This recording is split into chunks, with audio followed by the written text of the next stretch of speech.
Welcome back to Trailcraft. I'm Wyatt. What we're going to cover today are 10 tips for off-road driving with an independent front suspension vehicle. These vehicles are becoming more and more common. We're not going to cover, solid front axle versus independent suspension right here. On the road, driving around, for most normal people, independent is definitely the way to go. But they do have some weaknesses, in more extreme off-road terrain. They are not going to flex as well as a solid front axle. They're mechanically a little more fragile. There's a lot more moving parts. They just behave differently in certain situations. So let's say you've got an independent front suspension vehicle, you want to go off-roading with it. Here's 10 tips to make that adventure a little easier.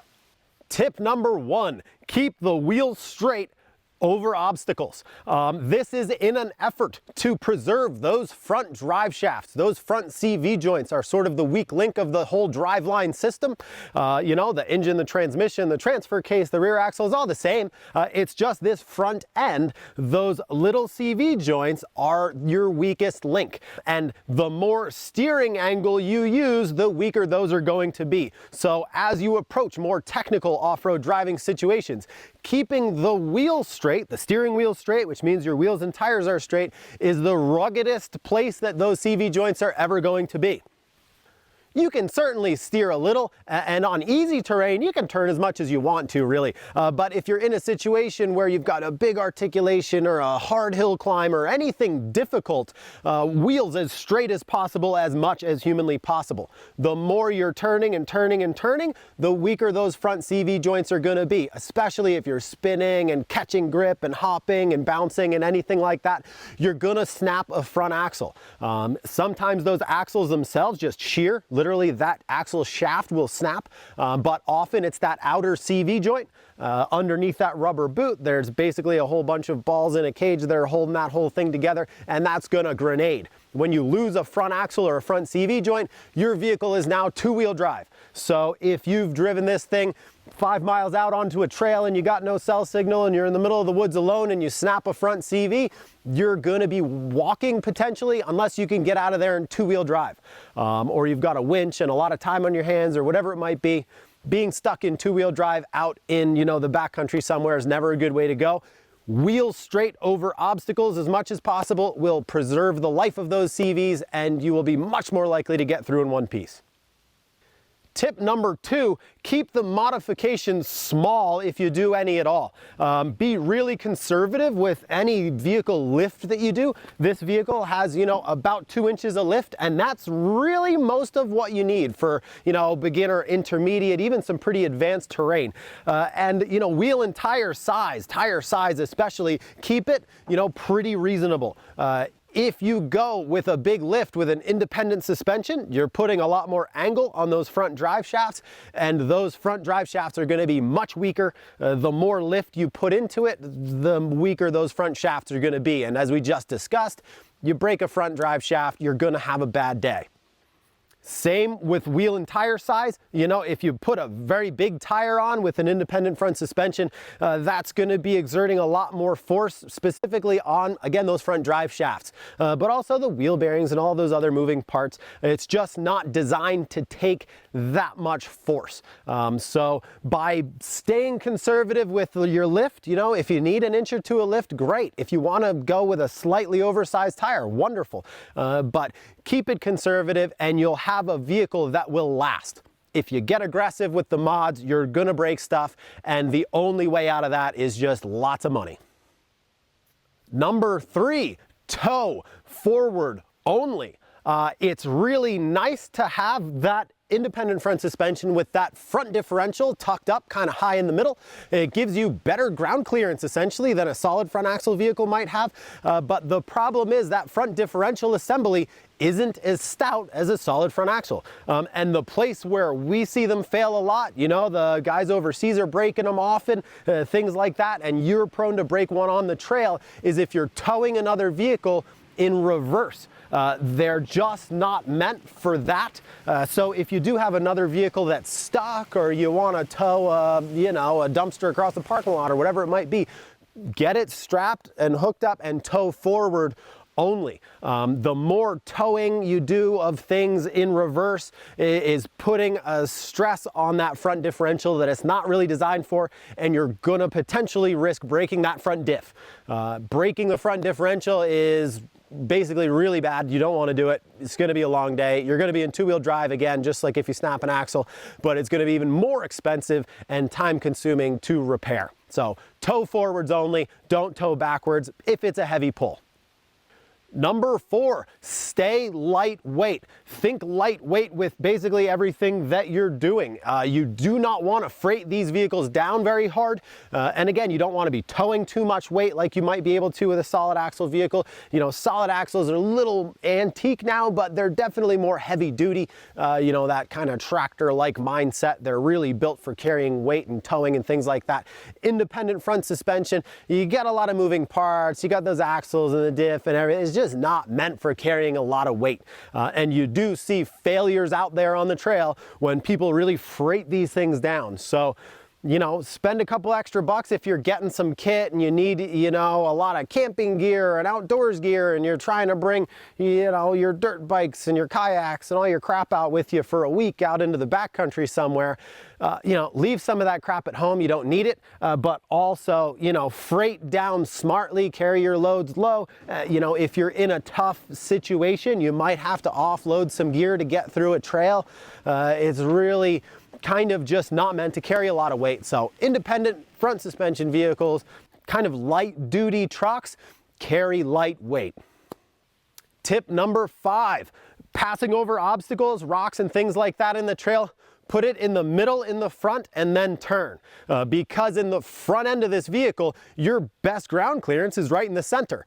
But in the back end of this vehicle, your differential pumpkin is right there. So driving, you know, on a trail, carrying on, whatever you might be doing, anybody with an independent suspension vehicle probably knows, you know, put a rock in the middle, and then as soon as your front axle is over that, you're gonna wanna turn a little and then straighten the wheel so that that rock passes on one side or the other of the rear differential. So anytime you see a rock in the road, put it in the middle, then turn. Put it in the middle and then turn. And you'll get used to that, but that's definitely a mindset that you need to have more with an independent suspension, because, you know, you've got your most clearance in the center and then your least clearance in the center as you pass an obstacle under your front end and then your rear end. Tip number 6 for independent front suspension vehicles, lightweight wheels and tires. We've all heard of unsprung weight for sports cars and high performance driving and anything else. It's really critical also with these lighter duty vehicles, you know, that front suspension with those front CV joints. You do not want a big heavy wheel and tire, or even a small heavy wheel and tire. The lighter that wheel and tire package is, the less stress is going through that front drive line. So your front differential and your front axles are taking a lot less strain.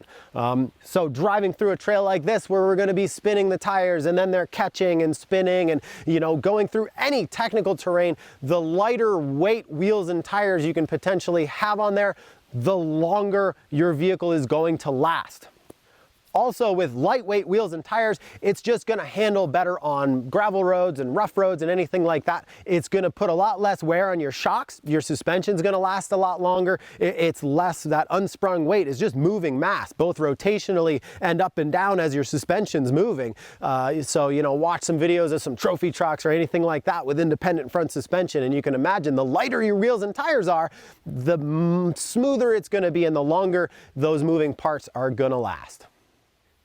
Tip number 7 is go slow anytime your front suspension is going to compress, because you've got great ground clearance in the front end, even more so than a solid front axle, because you don't have that differential pumpkin. You know, we already talked about that, but the problem is that in an independent front suspension vehicle, your front ground clearance is variable depending on how much that suspension is compressed. Another reason not to carry a lot of weight, but a real reason for not going quickly into any compressions. So ditches in the road and things like that, or if you're driving quick at a hill climb or whatever it might be, you got to slow down for that stuff, because the more those front shocks and springs compress, the less ground clearance you have in the front. So anytime you go into you hit a log with some speed or some rocks or whatever it might be, you can go from having very good ground clearance in that front end to not much at all, and whacking, that skid plate or whatever you might have in the center of the front there on some rocks or a log or some obstacles or whatever it might be.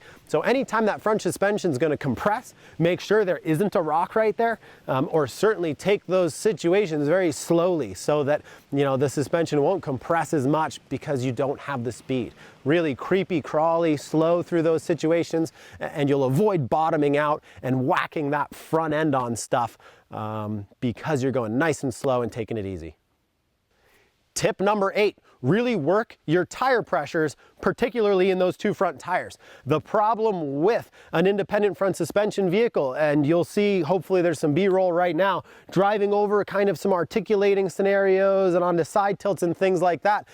Essentially what you're looking at here is when the suspension compresses on one side, that tire goes up, the other does not, but now you don't have those contact patches touching the ground. Where a solid front axle, the whole thing tilts. Now you get this situation where essentially just the corners of the tires are on the terrain. That contact patch of that tread isn't interacting with the surface the way you want it to. And the only way to fix that is to lower your tire pressure and to get some bulge and get some squish and get some of that contact patch to conform as you're driving over rocks and particularly side tilts and things like that. When the vehicle's at an uneven angle, you need those tires to squish a little so that they grab onto whatever terrain you're driving on. The difference between, 30 PSI and 25 PSI is big, 25 down to 20, getting into the teens. Depends on the weight of your vehicle. We've got a lot more intel on tire pressures in general, but just know, work your front tire pressures a lot more than you might have to with a solid front axle, and find that sweet spot where the tread conforms as you're going over obstacles, because that's going to be a huge advantage. You'll make it way further, way easier, and more smoothly on the vehicle. Tip number 9, when you're out there on the trail, be really conscious of any brush and sticks and cable and wires and anything that might get entangled with those moving front end parts. It's pretty easy to get something jammed up in there. Now you've got your control arms and your tie rod end and that CV boot, that rubber CV boot that's protecting your front CV joint, that drive shaft. That stuff can be really easily compromised. When you look at a solid front axle, you don't have to worry about that as much. But with these independent front suspension vehicles, you can't risk getting anything jammed in there, thorns and bristles and whatever it might be. It's going to make a mess. It's going to tear your CV boot. The grease is going to get out. Debris is going to get in. You're going to break a front CV joint. And again, you're going to be stuck in two-wheel drive with an expensive fix that's going to take some time and potentially some parts and all that. So, be really careful, get out and move. If there's a tree across the road and some sticks poking out or whatever it might be, get out and move it, drive around it, do whatever you can. Every now and again on the trail, maybe just ID what's going on in here, take a look, hop out and see, did you get something caught in those front end parts, and remove that as much as possible. Getting sticks and crap jammed in there is a recipe for disaster. And finally, number 10, and there are many more, just to get that nice round number of 10 here, keep the front diff open. It's pretty tempting when you see your front tire, you get one tire spinning, going through obstacles, and it might be in the back of your head. Put a locker in. Probably don't do it. And if you do it, probably replace those axles with some heavier duty, high strength units. There are motorsports axles, there are probably options out there for whatever your vehicle is, but don't fall into that trap of saying, oh, I get cross-axled a lot, I need a locker. If you're getting cross-axled a lot, approach terrain a little bit differently, dump your tire pressures a little, work some other tricks, but you're probably not gonna break as much if you've got an open front diff. If you put a locker in there, you're gonna be snapping axles a lot more often. You put a locker in the front, you're definitely gonna be doing those axles and maybe the hubs and, really getting carried away with putting a whole new heavy-duty front end in a vehicle like this. If you've got some stock parts, those are going to be the weak link. So our recommendation here is just keep it stock, keep it lightweight, drive a little smarter and, lower your pressures and play with a few tips and tricks to get yourself through. You're gonna have a vehicle that will make it through stuff really capably and nice and smoothly, and hopefully you have some good fun adventures out there and you're not breaking too much stuff.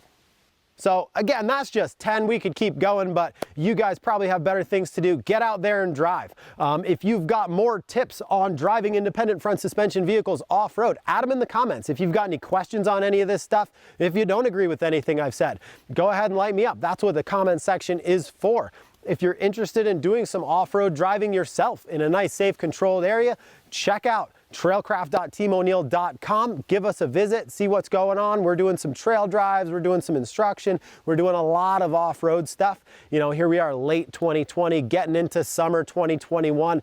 We're gonna be doing a lot more and we hope to see you out here.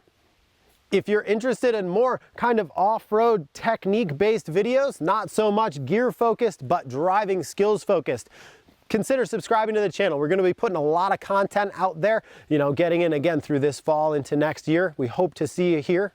Shoot us an email or a good old-fashioned phone call, 603-444-4488, and see what we're all about up here. Until then, have fun, be safe, and we'll catch you next time.